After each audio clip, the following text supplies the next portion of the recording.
Symbolic of just how much things have changed in Calgary this season, no one in the post-game presser was willing to bite on the narrative they deserved a better fate.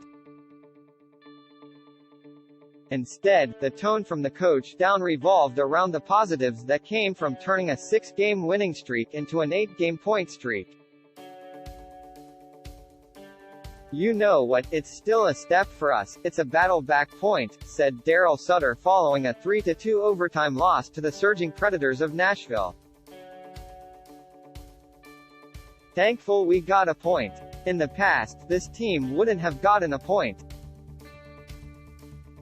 The focus of his uncharacteristic positivity revolved around his club's ability to fight back from a third-period deficit against a stingy Preds squad the Flames outshot 40-22. The fact that it was Oliver Kylington who tied it up with a rocket 3 minutes into the third period speaks even more to the changes around town that have the once-forgotten defenseman playing in key moments. Yet there he was in the final minute, joining the rush for a 3-on-2 he almost completed with less than 30 seconds remaining.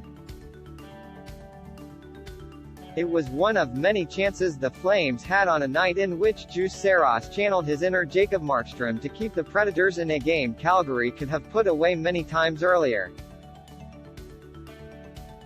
"I was never worried that we weren't going to get that game to overtime," said Flames first-period goal scorer Matthew Tkachuk, whose club trailed 2-1 the entire second period. "I actually thought the way it was going we were going to win in regulation.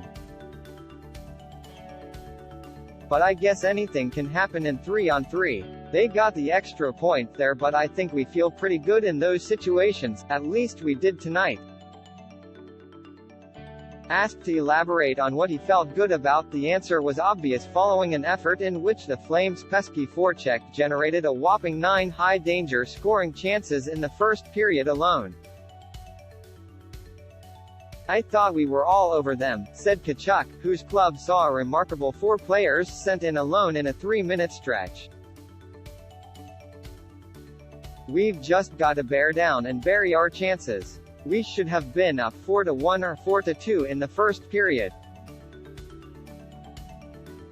Saros played good, we missed a lot. Great goalie, great goaltending is something the Flames have ridden throughout a 6-game win streak that is sandwiched by a pair of overtime losses at home." Coming off 3 goose eggs in his last 4 games, Markstrom's shutout streak ended midway through the first period when Luke Kunin's redirection of a point shot going wide was the first to beat him in 144 minutes.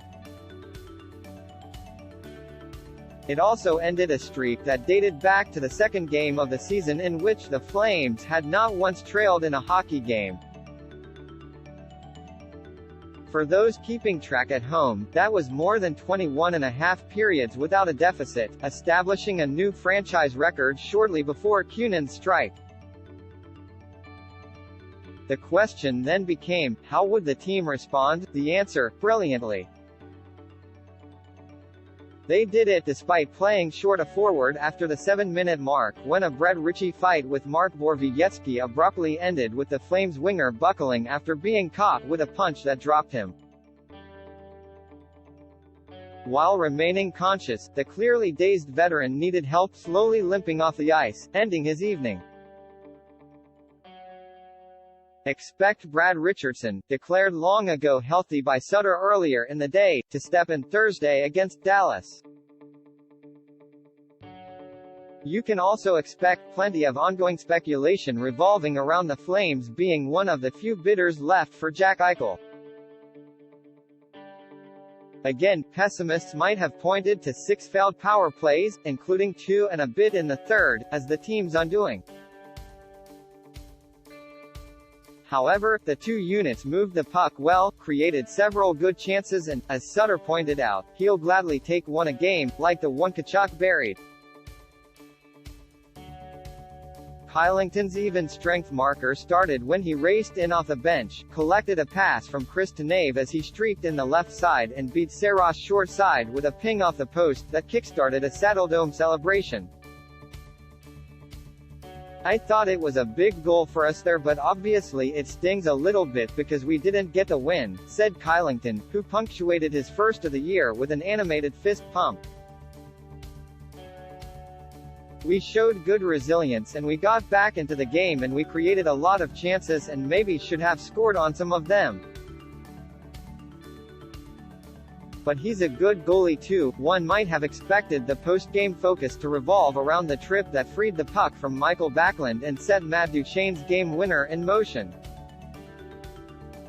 Did he step on a stick or the puck? However, despite the animated discussion, Backlund punctuated the evening with as he escorted officials off the ice to a chorus of boos. The evening's lost opportunity was somehow seen as a found one.